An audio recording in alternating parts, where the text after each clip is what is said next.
610 WTVN.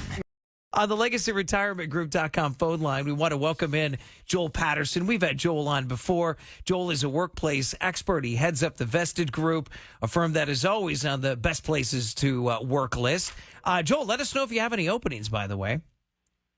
We always have openings, so just give me a call when we wrap up here. Oh, that's great. Okay. Well, Joel, thanks for joining us this morning.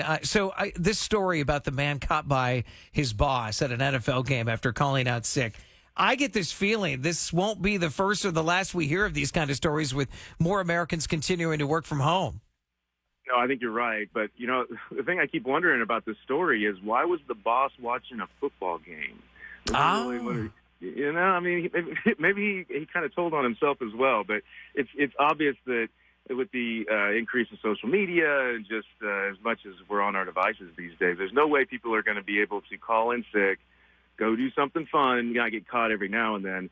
This is still a rarity, but it sure is funny when it actually happens. And the fact that he actually posted the text thread makes me think that his boss was probably okay with it.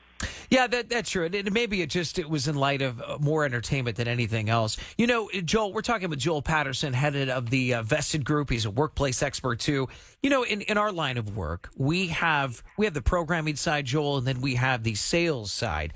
And I've always wondered when it comes to sales, you know, you're working the pavement. You're out, you know, busting your hump and you know, trying to entice people. I don't want to use the word entice, but get people to advertise in our products that we have here at iHeart Columbus, whether it's WTVN or our sister stations, maybe our podcasts.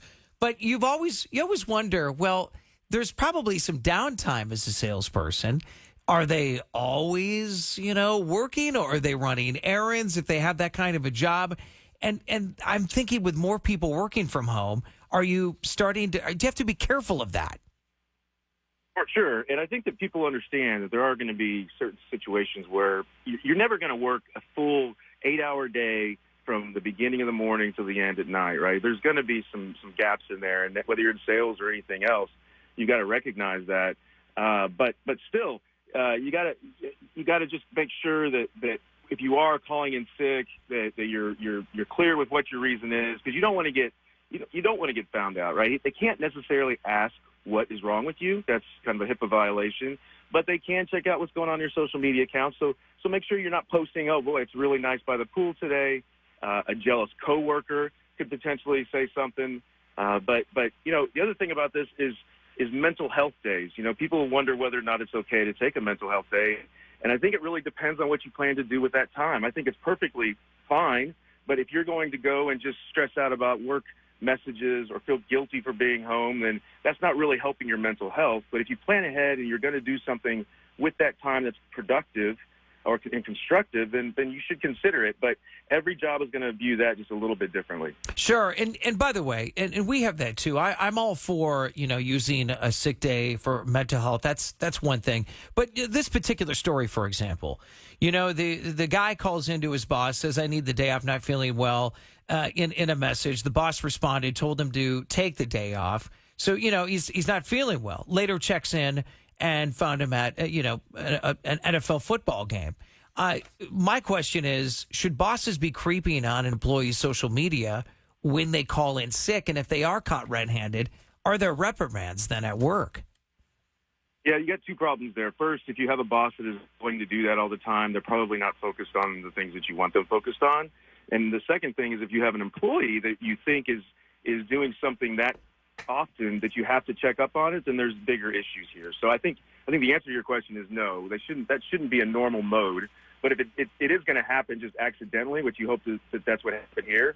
But if it's a common problem, then you need to address it in ways other than just waiting for them to get caught red-handed on a sick day. Joel Patterson is with us, head of the Vested Group, also a workplace expert. Well, and Joel, I might have a different line of work than your 9 to 5, because I can tell you I have a ton of bosses that follow me. I don't want to go as far as say they creep on me, but I'd say about 10 years ago, I had a boss who, you know, I'd put something on Twitter, and I would not consider myself controversial, but I would have my boss come in and say, yeah, I don't know if I would have posted that.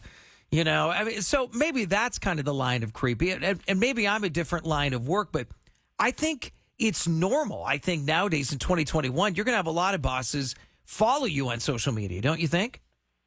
Absolutely, and you do need to make sure that you're aware when you're posting these things. Is this a personal perspective, or is this on behalf of the company? Now, you in the media normally, you're going to have to look at that a little bit differently than I would necessarily if I'm just talking about what's something that's going on in the news, for example. Yeah, absolutely.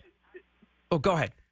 No, I was going to say it's just different for each situation. But with social media, if there's anything that seems like it's touching on what happens at work from a day-to-day basis, you've got to make sure that you are aware of that. And if it's not, then say, hey, this is my own opinion. It does not represent what's going on at work. It just depends on the type of role that you're in. How far can you go with complaining about work on social media before? I mean, obviously, there's common sense stuff with being inappropriate. Calling out certain bosses by name. I'm sure that's obviously a no-no. But how far can a person go to, complaining about work online or social media? It's just a decorum thing, right? I mean, it depends on the culture of the organization where you work.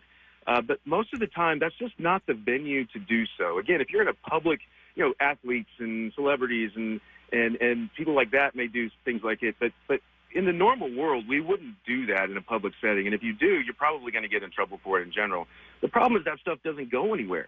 It stays there forever. Yeah. And 5 years from now, if you're applying for a different job and they see you just kind of going off on a former boss, that's really going to color their picture of whether or not you're a good hire for them. You know what, Joel Patterson, that's a really good point, because I have been asked to do certain, like MC or host certain functions, black tie events, charity events, and later I would be told, hey, just so you know, we vetted you. We actually went through your social media, made sure you were legit, you weren't saying anything, really controversial.